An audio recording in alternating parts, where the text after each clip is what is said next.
Welcome back to Worship in the Trenches. I'm Josh Sahulik, and this is where Sunday's worship meets Monday morning.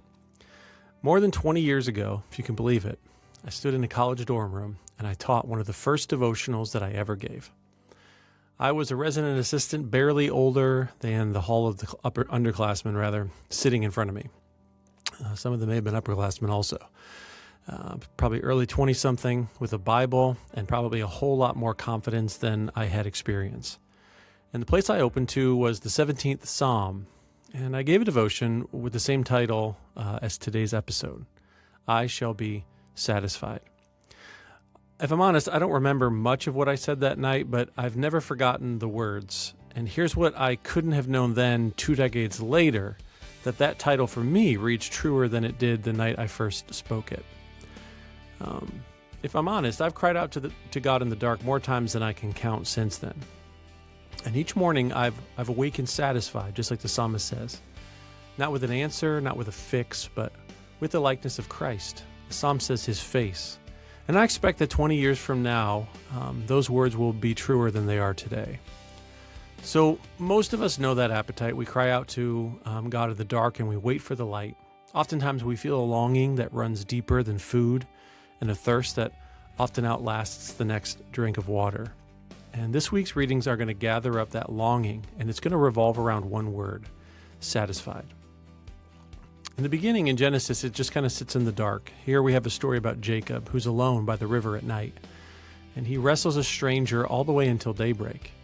And when the man tries to leave, Jacob clamps down even harder and says that I won't let you go unless you bless me. And he limps away, Jacob does, at sunrise. And he's given a new name and a brand new realization that the face that he had been grasping for in that dark all night was God's own. And it reminds us that the struggles that happen in the night often bring blessing in the morning. And David knows that ache. In the 17th Psalm, the one that I referenced earlier, the one that I read to those students all those years ago, David is praying as a man who's under immense pressure. He's crying out day and night, and then he lands the whole song on this single settled hope. He says, I will be satisfied when I awake with seeing your face or with your likeness. And then it becomes more than a rescue or simply relief that David is desiring. He really just wants to wake up and see God again. So the question for us is, whose face is this? The 145th Psalm, I think, reveals it to us. It's the name of the one who is gracious and full of compassion, slow to anger, and rich in steadfast love. The psalmist says, you open your hand and satisfy the desire of every living thing. The longing that David feels in the dark is really resting on the character of God, whose hand is open every morning. Then Isaiah, the prophet, takes that open hand and turns it into an invitation, shouted across the marketplace. And it says this, everyone who thirsts, come to the waters. Come, buy, and eat, without money, without price. The satisfaction that David reached for in that psalm is now held out to anyone who will come, who will hear the invitation. It's extended to strangers, foreigners, nations, who we often don't think about wherever on the guest list in God's plan. And in Matthew's gospel, the invitation now has a face and steps into the harvest field. Jesus has withdrawn to grieve, but the crowds follow, and he's moved with compassion for them. The evening comes, the people are hungry, and the disciples just want Jesus to dismiss them and send them away. But Jesus says they don't need to go. In fact, you have a responsibility now to give them something to eat. Remember that word, satisfied. So 5 loaves and 2 fishes are with eyes lifted up to heaven, and then everyone who eats until they're full. And the word says that there were 12 baskets left over. The God who opens his hand in the psalm is now standing on a hillside, opening his hands to a hungry crowd, a crowd with whom he had compassion.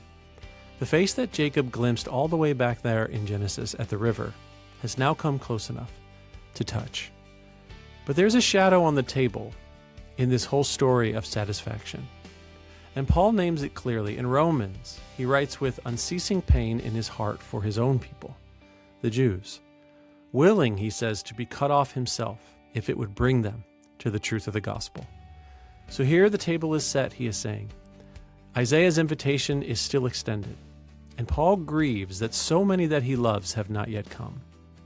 The night is still going on for people that you and I care about. And that means the invitation from Isaiah needs voices to carry it. So let us take this into the following week. Maybe you're a pastor or you're a ministry leader. You're not running a program simply to keep people busy. You're setting a table for those who are starving. And when you place the service, ask whether it feeds anyone, and what we're planning, or whether it just fills the time. Because the people in your care are hungry for the face of God. Whether they know to put it that way or not, it's still our responsibility, as Jesus did on the hillside, to give them something to eat.